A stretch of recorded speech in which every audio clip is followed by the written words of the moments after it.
Pembalap tim Prima Pramac Racing Jorge Martin mampu kembali merebut podium saat balapan MotoGP Jepang. Tetapi, ia mengaku kesulitan dalam memilih ban karena kondisi cuaca.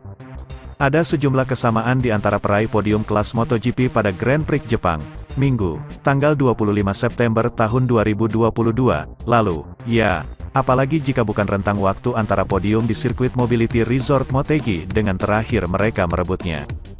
Jack Miller, Ducati Lenovo, memang belum lama naik podium terakhir sebelum Motegi, tepatnya saat finish P3 di GP Austria, tanggal 21 Agustus lalu.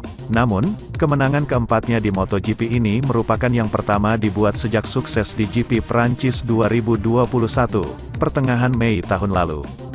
Sementara bagi Brad Binder, Red Bull KTM Factory Racing, finish P2 di GP Jepang menjadi podium keduanya musim ini usai merebut hasil yang sama pada balapan pertama di Qatar, awal Maret lalu. Periode panjang tanpa podium juga dirasakan Jorge Martin. Podium ketiga di Jepang menjadi kali ketiga ia masuk tiga besar musim ini usai merebut finish kedua masing-masing di Argentina dan Catalunya. Sementara itu, Marc Marquez membuktikan dirinya masih pembalap terbaik Honda kendati sempat dihantam cedera 3 musim terakhir. Itu dibuktikannya di Motegi, ketika The Baby Alien mengamankan posisi keempat. Bintang Repsol Honda Marc Marquez mampu tampil kuat selama akhir pekan Grand Prix Jepang sejak menjalani operasi lengan kanan atas keempatnya awal Juni lalu.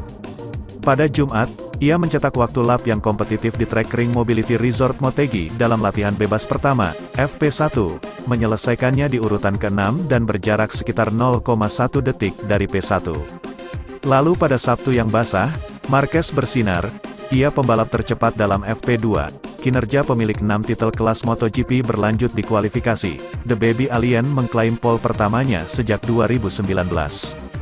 Dalam balapan Minggu, tanggal 25 September tahun 2022, yang berlangsung 24 lap, dengan kondisi trek kering, ia tetap dapat menjaga performa. Marquez menyelesaikan lomba di P4, hasil yang memuaskannya dan Honda. Perlu diingat, GP Jepang adalah balapan kedua rider 29 tahun itu usai menepi guna menjalani pemulihan pasca operasi. Marquez melewatkan 6 lomba sebelum kembali di Aragon, akhir pekan lalu. Saya benar-benar sangat senang, terutama karena ini adalah balapan yang solid serta konsisten. Dan yang lebih penting, saya tidak merasakan sakit sepanjang lomba, ujar Marquez dengan sumringah. Lengan saya memang terasa lamban, saya lelah di akhir race, tetapi tidak ada yang sakit. Tentu penting karena itulah saya bisa menyerang Miguel Oliveira di 2 lap terakhir. Sebelum operasi lengan kanan atas keempat, saya selalu kesakitan pada fase akhir balapan. Akibatnya, selalu sulit menjaga fokus. Hari ini saya lelah, meskipun begitu saya memiliki semuanya di bawah kendali. Dengan hasil seperti ini, bahkan dalam latihan, kepercayaan diri saya meningkat. Secara bertahap saya menjadi lebih tenang. Satu-satunya yang disesali Marc Marquez dari balapan Minggu di Motegi, yakni memilih ban belakang soft. Ia berencana untuk menyerang di tahap awal, tetapi justru dapat masalah kecil di lap pertama.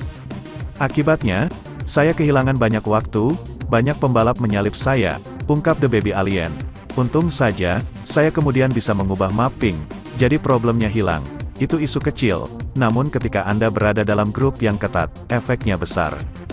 Lalu, apakah Marquez merasa sudah mendekati kondisi 100% secara fisik? Sang rider menggeleng. Untuk 1 lap, saya bisa berkendara seperti yang saya bayangkan. Tetapi saat menghadapi momen mengejutkan, misal getaran motor ketika mengerem atau mengubah arah, saya masih kesulitan.